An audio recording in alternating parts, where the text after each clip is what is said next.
Bonjour.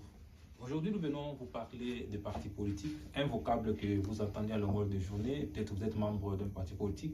Alors, nous avons voulu partager avec vous cette vidéo pour que vous sachiez normalement qu'est-ce que nous faisons ou qu'est-ce que vous devez faire dans un parti politique. D'abord, parlant de la définition, un parti politique est une organisation formée par un groupe de personnes partageant des idées, des opinions et des enjeux, des objectifs politiques communs, dans le but de participer aux élections et d'exercer une influence sur les décisions prises au sein des institutions politiques. Alors là, vous comprenez que quand on est membre d'un parti politique, on n'adhère pas parce que nous sommes pour l'autre, nous sommes contre l'autre, ou bien nous aimons tel, nous n'aimons pas tel, parce que nous devons nous opposer à une personne.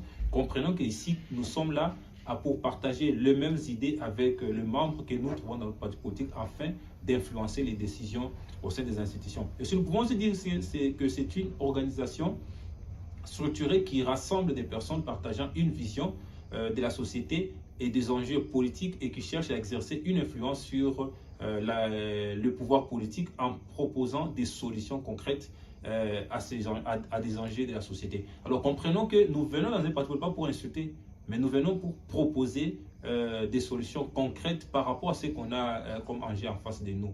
Alors rapidement, nous allons essayer de parler de la catégorisation des partis politiques.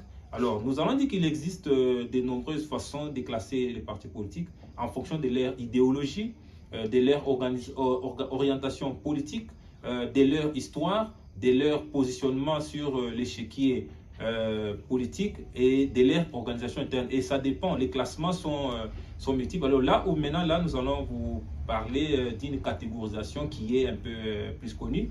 Premièrement, nous parlons des partis de droite.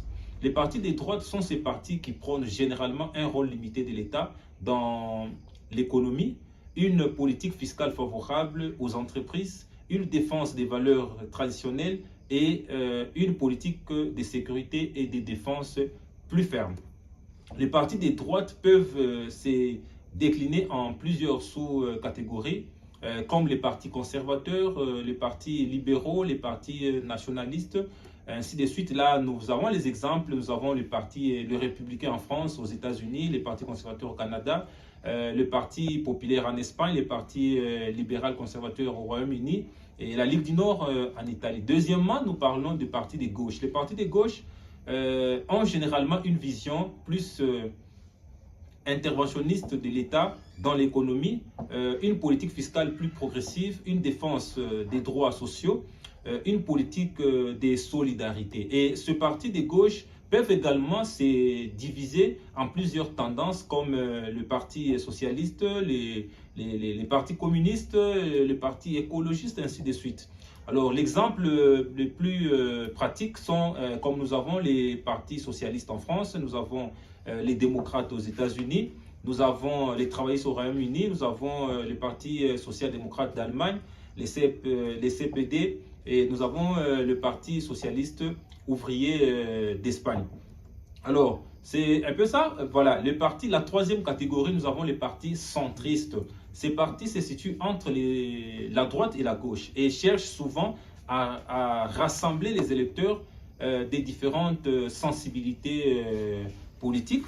Et les partis centristes peuvent adopter des positionnements ou bien des positions modérées sur différents sujets et cherchent souvent à concilier les politiques économiques pragmatiques avec les valeurs sociales progressistes.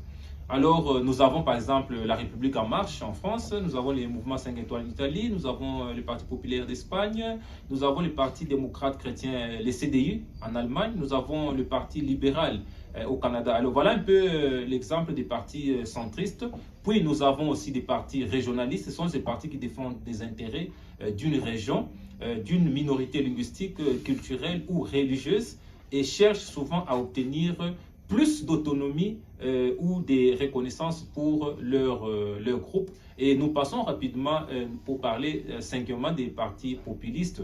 Ce sont ces partis qui se représentent comme des représentants du peuple face à une élite déconnectée et cherchent souvent à exploiter des mécontentements et des peurs des opinions publiques pour obtenir le pouvoir. Alors, vous avez vu que dans les exemples que nous avons donnés, nous n'avons pas parlé des partis en Afrique ou bien en RDC, notre pays. Pourquoi? C'est parce que la classification des partis politiques en Afrique peut être délicate, car dépend souvent des contextes politiques, sociaux et économiques propres à chaque pays. Cependant, on peut distinguer plusieurs catégories de partis en Afrique, notamment nous avons les partis des libérations. Ce sont des partis qui ont été créés pendant la période de la lutte pour l'indépendance ou après et ont souvent, ce sont les partis qui ont souvent dirigé le gouvernement après la décolonisation. Puis deuxièmement, nous avons les partis conservateurs. Ces partis prônent souvent une vision traditionnelle de la société, avec une forte influence des religions et certaines méfiances envers les évolutions sociétales. Alors, ce sont souvent les partis qu'on trouve dans dans des pays arabes, vous voyez, alors nous n'allons pas nous y attarder. Puis nous avons les partis de gauche qui prônent généralement une économie plus interventionniste et un État-provident plus développé, ainsi qu'une politique plus ouverte sur les questions sociétales comme la diversité culturelle, ainsi de suite. En ce qui concerne la République démocratique du Congo, la classification des partis politiques peut être similaire à celle des pays d'Afrique, bien que la situation politique et sociale du pays soit très spécifique. La République démocratique du Congo a connu, comme nous le savons, des années de conflits armés et d'instabilité politique, ce qui a souvent conduit à des alliances politiques changeantes et des partis politiques qui peuvent changer de position en fonction des circonstances. Par conséquent, la classification des partis politiques en République démocratique du Congo peut être sujette à débat et pourrait varier selon les points de vue. Alors, il y a beaucoup de partis politiques en RDC et nous disons, ces partis, nous classifions selon notre point de vue, les partis politiques en RDC sont des partis populistes car ils prônent un discours spécifié et polarisant, en s'appuyant souvent sur la colère de la population, sur le mécontentement d'une partie de la population. Ils peuvent utiliser une rhétorique nationaliste, anti-éthique, anti-élite, anti-immigratoire ou anti-establishment pour gagner des voix déjà. Alors, c'est comme ça que nous comprenons qu'en RDC, il y a plusieurs partis politiques. Tu vas trouver quelqu'un dans un parti politique aujourd'hui, il sort et crée son parti politique et nous avons une multiplicité de partis politiques. Alors, il existe actuellement un grand nombre de partis politiques en RDC, comme nous l'avons dit.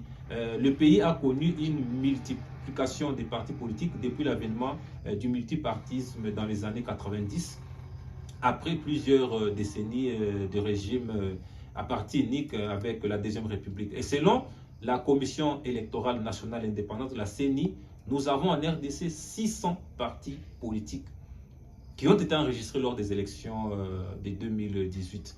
Toutefois, il convient de noter que certains de ces partis politiques sont inactifs et ont été créés dans le but de recevoir des financements publics sans rayer l'activité politique. Alors, vous devez comprendre que nous comprenons que le facteur du développement en Afrique ou bien en RDC dépend aussi des partis politiques. Parce que nous avons des partis politiques qui n'ont pas, dans lesquels on ne connaît pas l'idéologie, qui n'ont pas de positionnement. Et des fois, nous nous retrouvons avec un parti de l'extrême droite qui va s'allier avec un parti de l'extrême gauche. Et souvent, nous avons des mélanges comme ça. Pourquoi? Parce qu'on veut seulement accéder au pouvoir. Mais ici, vous devez comprendre que dans un parti politique, on doit d'abord connaître les positions du parti, il est de la gauche, il est centriste, il est de la droite, ou bien.